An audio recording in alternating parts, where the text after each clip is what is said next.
नमस्कार साथियों, हमारे एक यूनिक और बहुत ही यूजफुल सीरीज आवर ट्रीज में आप सभी का स्वागत है। इस सीरीज का यह पहला लेक्चर होने जा रहा है, या ये आप इसे लेक्चर नहीं कह सकते, आप इसे एक डिस्कशन कह सकते हैं। इस सीरीज का मुख्य उद्देश्य ये है कि जैसे हम सभी लोग जानते हैं कि पेड़ पौधे यानी प्लांट और ट्री हमारे लिए यूजफुल है। किस रूप में? हमारे लिए वो ऑक्सीजन देते हैं, हमारे लिए वो फूड देते हैं, लेकिन क्या इनका और भी बहुत दिलचस्प यूज है जो शायद हम लोग नहीं जान पाते हैं, या इनका इकोलॉजी को जोड़ने में जो हमारा इम्पोर्टेंस है वो हम इन्हें कनेक्ट नहीं कर पाते हैं। तो इस सीरीज का पूरी मुख्य उद्देश्य यही है कि क्या एक ट्री या कोई एक प्लांट कैसे पूरे इकोलॉजिकल सिस्टम को जोड़ता है, और उसके खत्म होने से या उसके होने से क्या डिसएडवांटेज और क्या एडवांटेजेस हम लोग के पास आते हैं।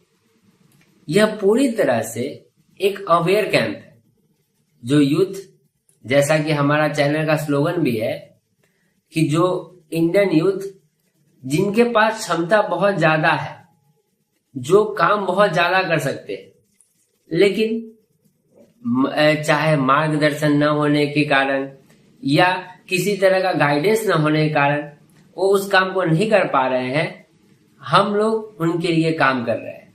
और मैं खुद पर्सनली आगे बढ़ के सबको एक रिक्वेस्ट करना चाहता हूं कि आप सभी लोग इन चीजों पर जरूर से जरूर ध्यान दें, क्योंकि यह सिर्फ बात हमारे लिए नहीं है, यह बात हमारे आने वाले जनरेशन के लिए भी है, और हमारे जो ये अर्थ है उनके लिए भी है। तो चलिए पहले इस लेक्चर के अंदर में हम क्या समझेंगे पहले वो क्लियर कर लेते। इस लेक्चर में सबसे पहले बात यह होगी कि मैं जिस पेड़ के बारे में पहला चर्चा करूंगा उसका लोकेशन होगा सिलीगुड़ी। तो क्वेश्चन ये आएगा कि सिलीगुड़ी है कहाँ? ये सिलीगुड़ी वेस्ट बंगाल का एक छोटा सा सिटी है। छोटा तो है लेकिन बहुत ही इंटरेस्टिंग सिटी है। इसकी स्पेशलाइजेशन आप सभी लोग जानते भी होंगे, और अगर आप नहीं जानते होंगे तो आप गूगल पर टाइप करेंगे, इसकी स्पेशलाइजेशन आपको मिल जाएगी। यह सिटी कई मायनों से इंपॉर्टेंट है। नेचुरल मायनों से इंपॉर्टेंट तो है ही, लेकिन इकोनॉमिकल मामलों से ये बहुत इंपॉर्टेंट है, क्योंकि यह एक मात्र रास्ता है जो पूरे नॉर्थ ईस्ट को कनेक्ट करने का काम करता है। तो सबसे पहले अगर हम इसका जियोग्राफिकल लोकेशन देखें तो यह तराई डुवर्स बेल्ट में लाई करती है। यह सिटी का जो मुख्य जियोग्राफिकल कंडीशन है दैट इज तराई रीजन और डुवर्स रीजन। तराई रीजन, जैसे कि हम सभी जानते हैं कि इस रीजन में लैंड मॉइस्चराइज ज्यादा होती है, जिसके कारण कि यहाँ पर फसल ज्यादा उपजते हैं जैसे चावल, और लैंड ज्यादा नमी होने के कारण यहाँ पर जो वाटर का मॉइस्चर है वो ज्यादा होता है, इसीलिए ह्यूमिडिटी भी यहाँ पर थोड़ी ज्यादा है।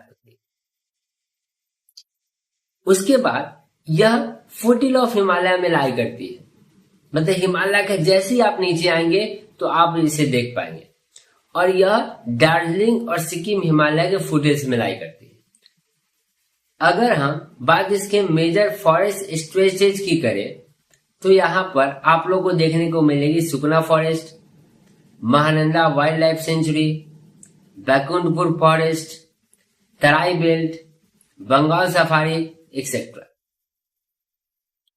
इकोलॉजिकल जोन के हिसाब से अगर हम देखें तो यह पड़ता है हिमालयन सब ट्रॉपिकल ब्रॉड लीफ फॉरेस्ट में, जो सेमी एवरग्रीन है और मॉइस्ट डेसिडियस है।